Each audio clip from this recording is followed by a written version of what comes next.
Hey, what's up everybody? It's Coach Matt over here at Primal Athlete Training Center, www.primalatc.com. Well guys, before we get into today's video, if you guys have visited the new site, primalatc.com, you guys will see it is jam-packed with info. But we also have a free newsletter that you can sign up for. And for signing up to the free newsletter, you get almost 1 hour of free videos having to do with writing, training programs and technique, and the specialized warm-up that we do here at Primal with all of our athletes. So make sure that you sign up for our newsletter. It's totally free. You only get one mailing from me every week, so you're not going to get bombarded with a bunch of crap every single day and spam. You get one newsletter from me on a Sunday, and you get almost an hour worth of free videos that you're not going to find anywhere else. You're not going to find on YouTube or anything like that. So make sure you go there, enter in your email address, and sign up. Now today's video, what we're going to be talking about is something that is like a pride and joy to me, something that is my bread and butter, something that I love and that I pride myself on, which is having strong hands, strong grip, and strong forearms.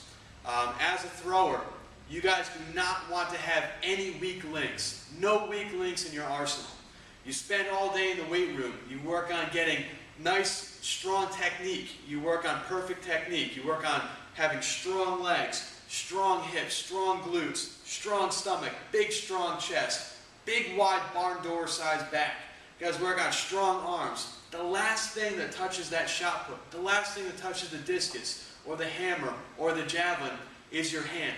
And if you have weak fingers, if you have weak hands or weak wrists or weak forearms, that's going to be a weak link. When you go to apply all that power from all these big muscles into your arm and into your hand, if that's not strong, then your throw's not going to go anywhere. You're really going to be hurting yourself and doing yourself a disservice if you have weak grip. So that's what we're going to talk about today, is how to get your grip really strong. Now, the way that grip works, grip is your entire arm, okay?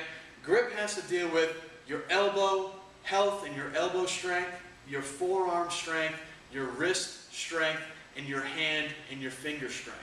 Now, grip works in a few ways. There is crushing grip, like if you were going to shake someone's hand and crush their fingers. There's grip having to deal with the thumbs.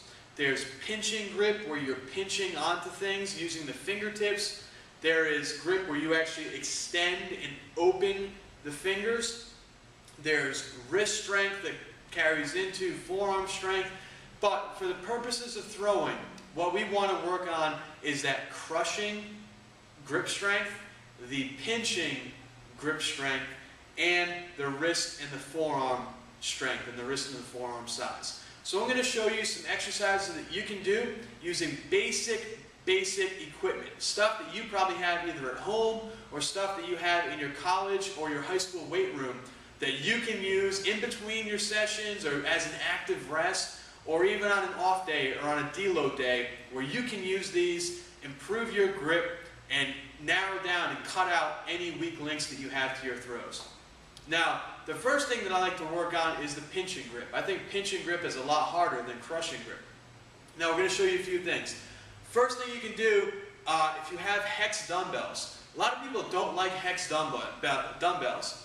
They think they're ugly. They think they don't look good. They're not aesthetically as good looking as like the rubber pro style that you see in the big box gyms.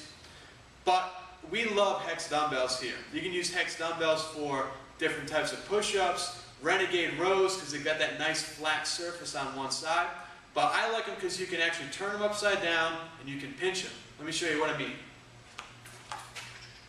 So we have 30-pound dumbbell, okay? Most people want to start with like a 15 or a 20-pound dumbbell, but what you want to do is hold on to the dumbbell without touching the numbers. So don't put the finger on the numbers, because that's extra traction, that's cheating. So what you want to do is start with it on the ground, grab the top of the dumbbell with the hand, and stand up, and just squeeze with the fingers. Now you notice I don't have my thumb or my fingers underneath to support it. I'm actually pinching the sides. Now what you can do, you can put one in each hand. You can switch hand to hand for time. There's a lot of ways that you can do it. The other thing you can do for pinching is use a bunch of different size plates. We have some set up over here.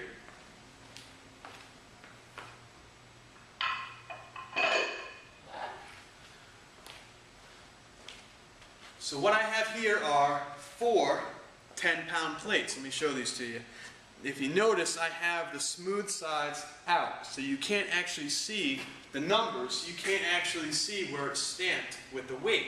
What we're going to do is we're going to start either with, typically you can do 3 10-pound plates. You can work all the way up to 4 or even 5, depending on how big your hands are. But we're going to put them on the ground.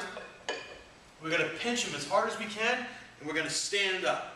Okay, now what's happening is the 2 plates in the middle are going to try to slip out from in between. You're basically making like a 10-pound plate sandwich.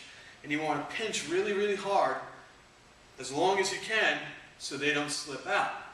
Now, if you don't have a multitude of different 10-pound plates, you can use different size plates. You can put 2 25s with the smooth side out and try to grab the 25s with either 2 hands or 1 hand. You can do the same with 35-pound plates. Turn them so that the numbers face each other and they're smooth side out. You can pinch those with either 2 hand, or if you're really strong with 1 hand. Or if you're a freak of nature, you can take 2 45-pound plates, pinch those together with 2 hands. Or, like I said, if you're a freak, 1 hand. I've only seen 2 45-pound plates with 1 hand a couple of times. I've done it a few times. Guys that I used to train with and other throwers have done it a few times. Some guys can do it with right or left hands. It's crazy. But try it out. Get a couple of plates, pinch them together, and hang on tight.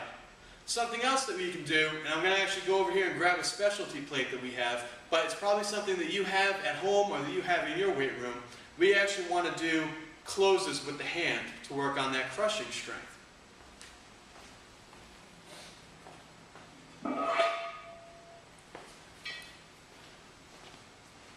Now what I have a set of these York plates.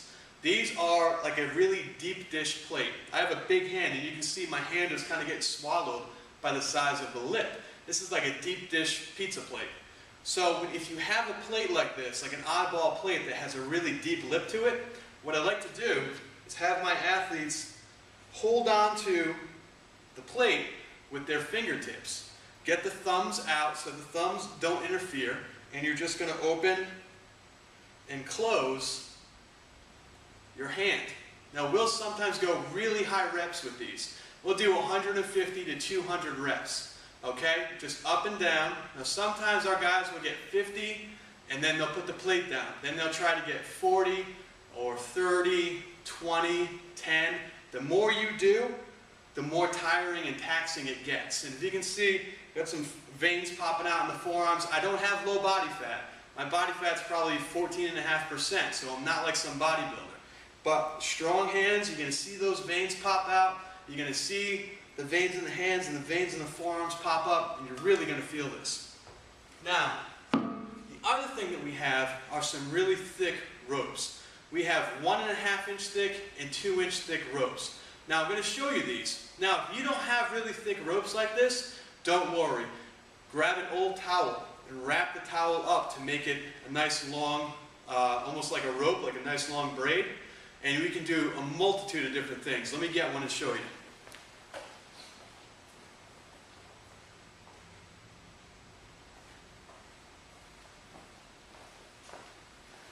Alright guys, this is the 2 inch rope. As you can see, I can barely get my thumb and my middle finger to touch around it.